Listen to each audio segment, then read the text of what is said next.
Welcome to Chillin' 101. We hope this video helps. You start by securing access.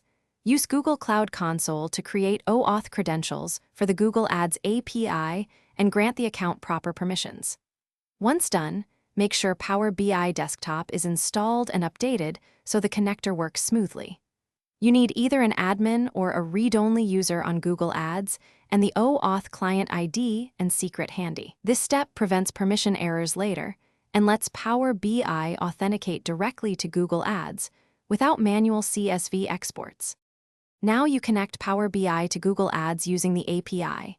Choose Get Data, pick the Google Ads connector or the web connector with the ads reporting endpoint. Authenticate with your OAuth client credentials and accept the scope's Power BI requests so you can read campaign and performance data.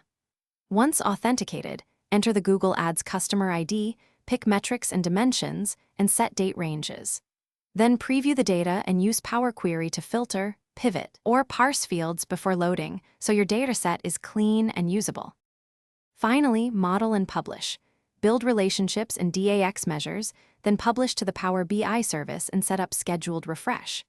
If your ads data is large, enable incremental refresh, and if on-premises sources are involved, configure a data gateway. Make sure the service has stored credentials and the OAuth token is valid so refreshes run automatically. If things go wrong, check the OAuth consent, Google Ads account access, API quota limits, and any Power Query transformations that might break during scheduled refresh. Thanks for watching. Consider subscribing if we helped you.